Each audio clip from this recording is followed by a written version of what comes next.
Oke, pertemuan kali ini kita membahas tentang definisi dan jenis media pembelajaran. Ya, ini daftar materi kita hari ini. Ada 4 topik. Yang pertama kita akan membahas definisi dari media pembelajaran.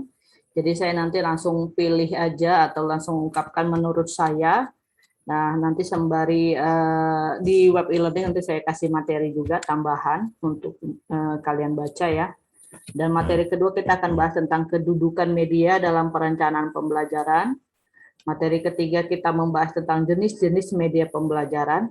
Jadi nanti dari jenis itu saya kasih contoh satu materi untuk setiap jenis. Jadi kalian bisa mendapatkan wawasan. Kemudian yang terakhir atau yang keempat itu kita bahas tentang pertimbangan dalam pembuatan dan penyediaan media. Jadi nanti bagian terakhir ini juga ada saya kasih satu contoh model pengembangan. Jadi model pengembangan itu banyak sekali. Satu contoh nanti saya kasih. Nah, kalian boleh pakai atau gunakan model yang lain yang sesuai dengan media atau materi yang kalian kembangkan.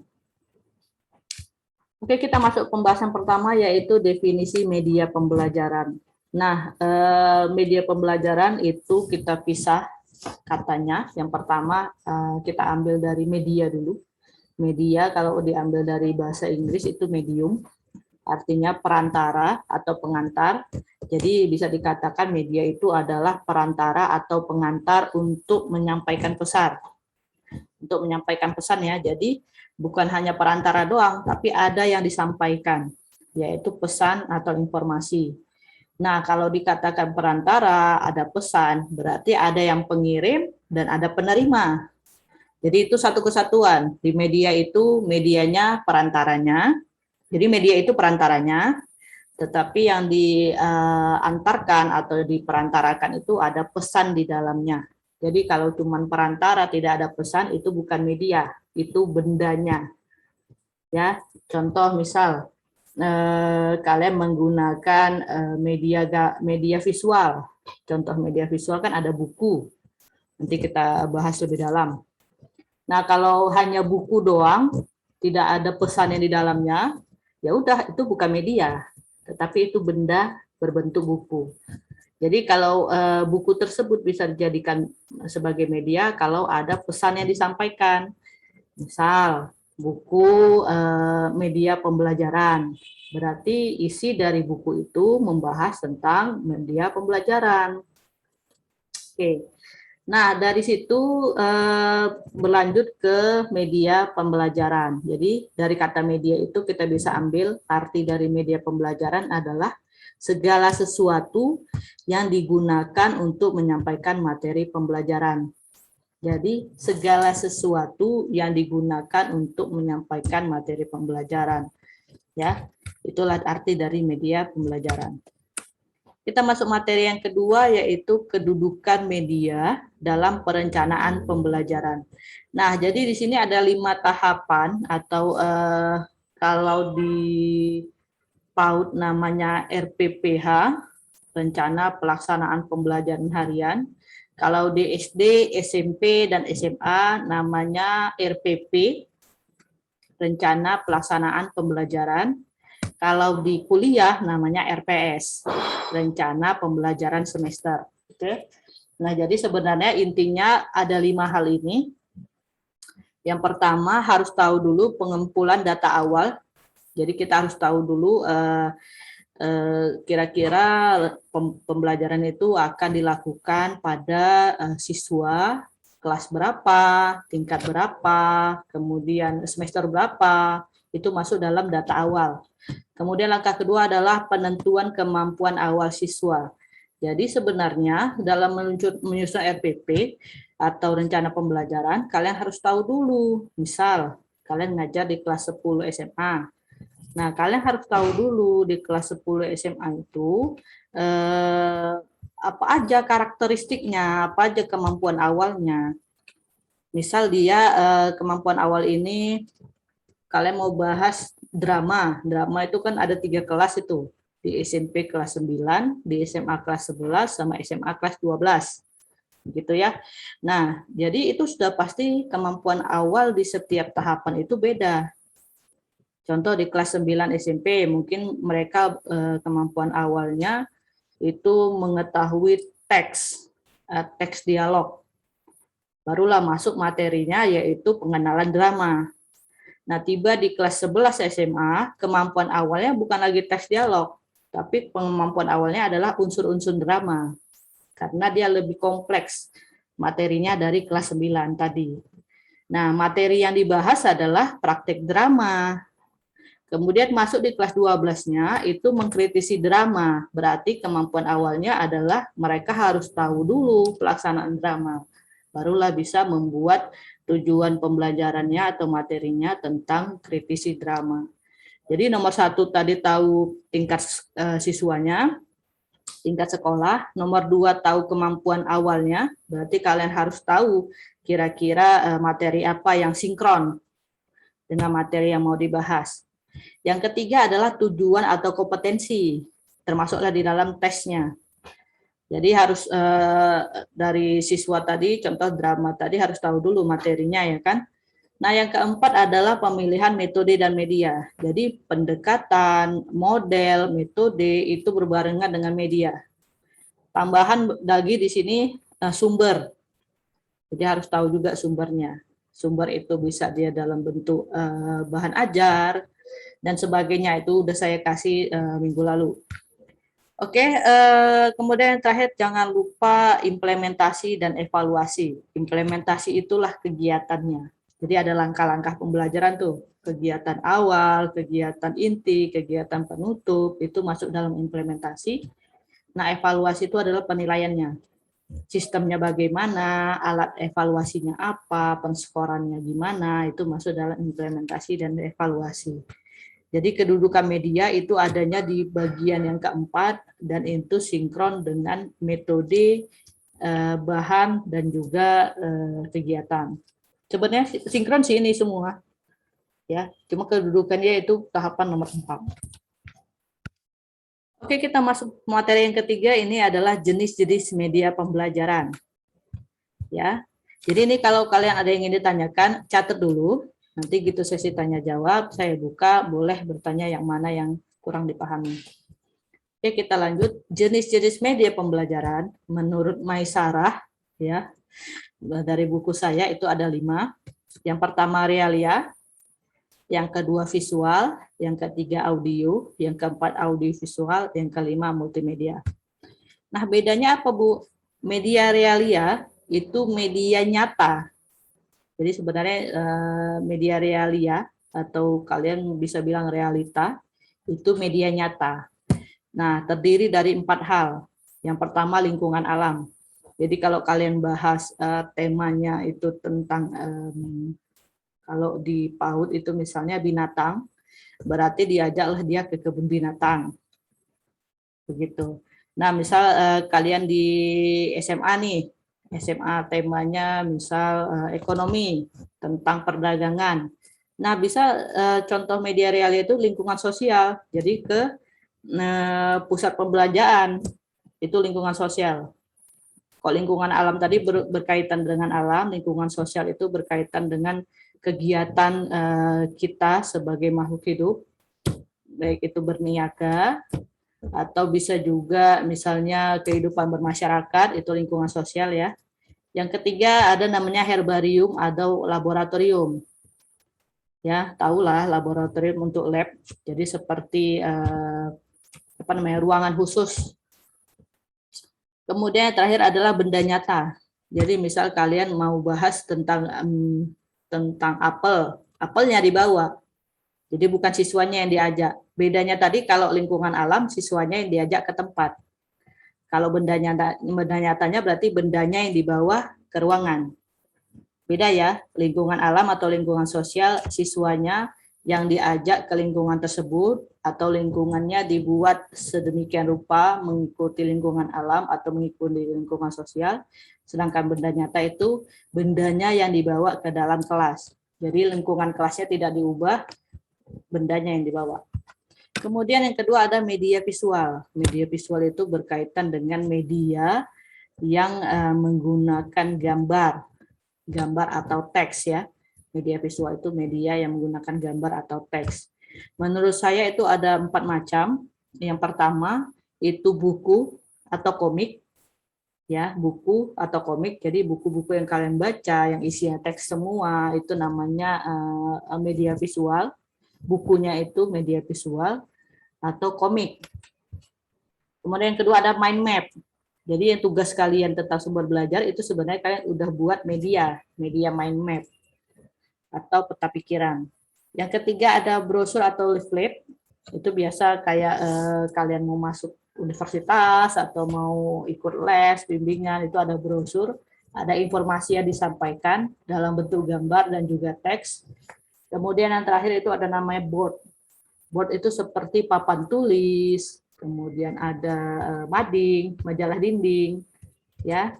Jadi salah kalau misalnya kalian mengatakan bahwa guru tidak menggunakan media apapun, salah. Guru pasti ada gunakan media, walau hanya dia buku, walau hanya dia papan tulis. Jadi papan tulis itu media. Yang ketiga ada namanya media audio. Audio suara, berarti media yang berbasis suara. Nah, media yang berbasis suara menurut saya itu ada 3. Yang pertama itu kaset audio dan pemutarnya. Kaset audio dan pemutarnya itu seperti tape recorder. Ya, jadi kasetnya itu kalau sekarang udah susah ya nyarinya. Kasetnya itu dan juga tape recorder. Yang kedua ada keping cakram dan pemutarnya. Keping cakram itu compact disc atau CD. CD, VCD, DVD itu masuk dalam keping cakram. Pemutarnya apa? Kalau dia CD, berarti pemutarnya CD player. Kalau dia DVD, berarti pemutarnya adalah DVD player. Ya kan? Tapi di sini yang dikaitkan adalah CD, yaitu suaranya doang, seperti MP3 dan sebagainya. Dan yang ketiga itu adalah radio. Nah, jadi di sini ingat ya, ini hanya suara. Jadi beda dia dengan video. Seperti visual tadi hanya gambar, tidak ada suara di situ, hanya gambar. Nah, audio berarti hanya suara. Bagian yang keempat itu ada media audio visual, berarti ada media suara dan juga gambar. Jadi dalam satu media itu mempunyai 2 fungsi, tapi fungsinya itu harus beriringan, yaitu ada audio dan juga ada visualnya. Nah, itu terdiri dari 2. Media audio visual itu hanya ada 2. Yang pertama itu televisi, yang kedua itu yang pertama itu video, yang kedua itu adalah televisi. Nah, kenapa televisi masuk dalam audio visual? Karena televisi tayangannya itu dia menggunakan suara dan gambar. Ya, kecuali memang TV-nya rusak atau kalian sengaja mute-kan suaranya. Jadi kalau kalian sengaja mute-kan suaranya berarti itu tetap audio visual. Tapi kalian sendiri yang mute-kan. Sementara fungsi dari TV itu ya suara dan gambar. Kemudian yang terakhir ada namanya multimedia. Jadi multimedia ini adalah media yang bisa digunakan dengan berbagai berbagai cara. Jadi contohnya komputer. Komputer bisa kalian jadikan media untuk suara doang atau untuk gambar aja, atau bahkan kalian bisa gunakan untuk audio visual. Gitu ya. Jadi multimedia itu satu media tapi fungsinya banyak. Nah, satu media yang bisa digunakan dalam beberapa cara itu menurut saya ada 2. Yang pertama komputer atau laptop, termasuklah di dalamnya notebook ya. Komputer, laptop, notebook, PC itu masuk itu. Nah, yang kedua adalah handphone. Ya, jadi multimedia ada 2. Menurut saya itu pertama komputer, laptop dan sejenisnya. Yang kedua adalah handphone. Nah, ini adalah jenis-jenis media pembelajaran berdasarkan bentuknya. Kita masuk langsung ke contohnya. Nah, ini contoh media untuk materi drama. Contoh media untuk materi drama, kalau medianya realia, itu adalah pelakon dan lingkungan sosial drama. Jadi dari media ini terlihat apa sih metode yang mau digunakan. Contoh media realia. Kalau media realianya adalah pelakon dan lingkungan drama, berarti sudah pasti metodenya bermain peran. Kenapa? Karena langsung orang yang melakukan drama itu menjadi medianya dan lingkungan sosialnya. Jadi lingkungan sosial maksudnya apa namanya? Latarnya sudah disusun, latar, waktu dan sebagainya itu termasuk dalam lingkungan sosial drama. Ya. Nah, drama juga bisa diajarkan dengan menggunakan media visual. Contohnya apa? Naskah atau buku kumpulan drama. Jadi siswa diberikan itu buku-buku kumpulan drama atau satu buku drama, satu naskah drama. Siswa dimintalah apa baik itu untuk mencari unsur-unsur drama atau untuk mempraktekkan drama bisa kan menggunakan media visual. Yang ketiga untuk audio kalau menurut saya itu tidak ada karena drama itu bukan hanya dialog tetapi dia ada unsur mimik, unsur gerakan. Ya, dalam drama itu ada unsur gerakan atau mimik yang harus dilihat. Sehingga media audio saya rasa tidak cocok digunakan untuk materi drama. Nah, pengenalan drama dengan media audiovisual contohnya yaitu video drama. Jadi kalau di realia siswanya yang melakukan drama, kalau di audiovisual siswanya menonton drama. Ya, menonton video drama atau menonton tayangan film yang ada di TV. Ya, jadi tayangan film yang ada di TV itu masuk audiovisual. Tapi kalau tayangan film yang ada di dalam komputer itu bukan audiovisual. Itu larinya nanti ke multimedia. Karena mungkin tayangannya nanti bisa kalian edit, baik itu menggunakan Movie Maker atau Adobe Flash dan aplikasi lain. Kalian juga kalau nonton video atau nonton tayangan drama dari handphone itu juga termasuk multimedia. Karena video atau tayangan tersebut bisa kalian edit. Edit misalnya gini, kalian mau buat dubbing nih, dubbing ya kan. Videonya apa, suaranya kalian matikan, kalian masukkan suara kalian. Nah, itu kan pasti kalian menggunakan komputer atau handphone. Tidak mungkin kalian mengeditnya itu menggunakan televisi atau menggunakan apa namanya video untuk rekaman itu. Enggak. Jadi itulah dari sini kelihatan ya kapan itu disebut media realia, gimana bentuknya, kapan media itu disebut audiovisual, gimana bentuknya, kapan media itu disebut multimedia dan gimana bentuknya. Jadi kalau cuma nonton video doang, video artinya kalian lihat dari kamera video ya kan, video seperti kamera SLR dan sebagainya, kalian lihat dari situ, nah itu berarti kalian sudah menggunakan media audiovisual. Tapi kalau kalian lihatnya di komputer atau lihatnya di handphone, berarti kalian sudah menggunakan media multimedia. Oke, kalau ada yang ingin bertanya, catat dulu. Selanjutnya, materi terakhir itu adalah pertimbangan dalam pembuatan dan penyediaan media. Nah, ada 5 pertimbangan. Ya, di sini ada 5 pertimbangan. Yang pertama itu akses. Akses ini berkaitan dengan cara penggunaan dan cara pembuatan. Jadi contoh, kalian tadi mau menggunakan, kita ambil contoh media realia. Kalian mau melakukan drama, kan harus tahu dulu gimana sih cara penggunaannya. Ya, aksesnya, cara menggunakannya, atau cara mendesain supaya drama itu bisa dilaksanakan dengan baik. Kemudian pertimbangan yang kedua adalah biaya atau ramah. Jadi biayanya itu juga perlu dipertimbangkan. Karena dalam satu kelas lah misalnya, kelas 10, 1 bulan. Nggak mungkin kalian menggunakan media yang mahal hanya untuk satu materi. Sementara 1 bulan itu bahasa Indonesia bisa beberapa materi. Begitu ya. Oke, yang ketiga itu adalah interaktif atau proses. Jadi ini berkaitan lah tadi dengan perencanaan pembelajaran.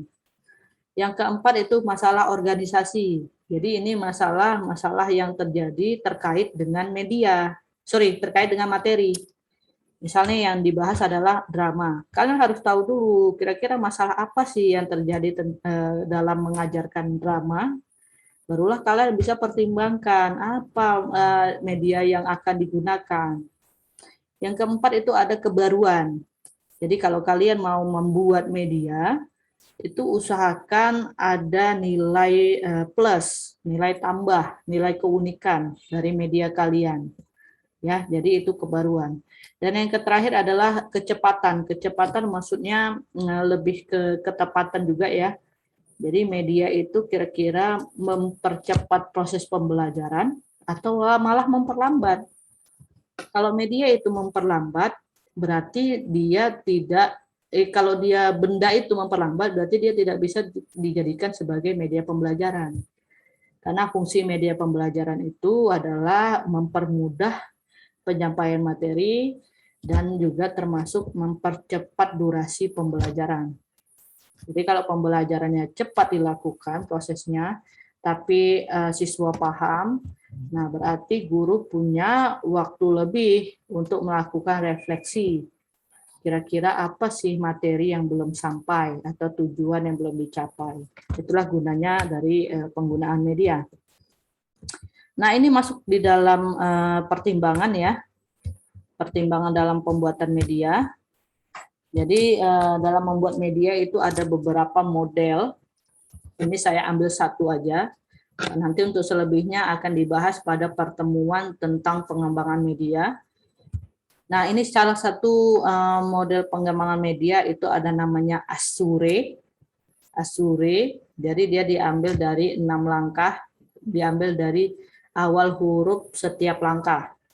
Yang pertama ada A, analisis karakteristik siswa. Yang mau dianalisis adalah kemampuan awal dan gaya belajar siswa. Yang kedua itu S, sebutkan kompetensi. Jadi harus tahu materinya, tujuannya apa, kompetensinya apa, indikatornya apa. Yang ketiga itu ada S, sebutkan metode media materi. Jadi harus jelas metode apa aja yang akan digunakan, media apa aja yang akan digunakan, dan materi apa yang mau dibahas. Yang keempat ada upaya gunakan metode, media, dan bahan. Bedanya, kalau yang tahapan ketiga, kalian cukup kasih tahu metodenya apa, medianya apa, materinya apa. Kalau yang keempat, kalian sudah jelaskan metode apa saja yang berkaitan dengan media A, kemudian bahannya apa untuk media A. Nah, metode apa saja mungkin kalau kalian gunakan ada media B, bahannya apa, ya itu bagian nomor 4. Bagian nomor 5 adalah rancang bentuk partisipasi. Nah, itu bisa diwakilkan dengan lembar kerja dan buku pedoman. Jadi kalau kalian buat media, usahakan buat buku pedomannya. Karena media yang kalian kembangkan, kalau kalian yang gunakan sudah pasti tahu. Tapi belum tentu orang lain bisa menggunakannya. Itulah gunanya kalian membuat lembar kerja dan juga buku pedoman. Jadi setiap orang bisa menggunakan media yang kalian rancang kalau ada lembar kerja dan buku pedoman. Yang terakhir adalah evaluasi. Jadi di dalam media itu evaluasinya ada 2. Yang pertama evaluasi hasil belajar. Benar nggak siswa itu bisa memahami materi yang disampaikan melalui media. Yang kedua evaluasi dari media tersebut. Jadi media itu harus dievaluasi. Kira-kira layak enggak, efektif tidak untuk digunakan. Nah, contohnya ada di sini. Model Asure untuk drama. Jadi saya memang khusus drama supaya kalian bisa lihat dengan jelas mulai dari jenisnya, kemudian sampai dengan contohnya, contoh pengembangannya. Nah, misal untuk materi drama, yang kalian ketahui kemampuan awalnya adalah unsur drama. Ya, kelas 9 sudah bahas unsur drama. Berarti kelas 11 materinya adalah praktek. Diketahui gaya belajar siswanya itu kinestetik. Nah, berarti memang cocok nih praktek. Kemudian yang kedua, sebutkan kompetensi. Jadi dimasukkanlah itu kompetensi drama untuk kelas 11. Yang ketiga, misal metodenya ada ceramah, bermain peran, diskusi. Medianya pelakon, lingkungan sosial, dan naskah drama. Jadi kalau dari sini, jenis media yang digunakan ada dua. Yang pertama media realia, yaitu pelakon dan lingkungan sosial. Yang kedua adalah media visual, yaitu naskah dramanya. Nah, untuk materinya sudah pasti materi praktek drama. Nah, yang keempat itu upaya gunakan metode media dan bahan. Jadi di situ perlu dipaparkan sinkronisasi, misal metode ceramah dan diskusi itu menggunakan media naskah drama. Kemudian metode bermain peran dan diskusi itu menggunakan media pelakon dan lingkungan sosial. Jadi isinya seperti itu ya untuk bagian nomor 4. Bagian nomor 5 sudah pasti rancangannya harus ada naskah drama dan lingkungan sosialnya. Itu masuk dalam perancangan. Nah, yang terakhir adalah evaluasi. Berarti evaluasi hasil belajar tentang drama tadi, praktek drama, masuklah di dalamnya nanti pelakonnya siapa saja dalam teks itu ya. Nah, yang kedua itu adalah evaluasi media yang saya katakan tadi, kelayakan dan keefektifan. Oke, itu materi kita hari ini tentang definisi dan jenis media pembelajaran. Jika ada yang ingin ditanyakan, saya persilahkan.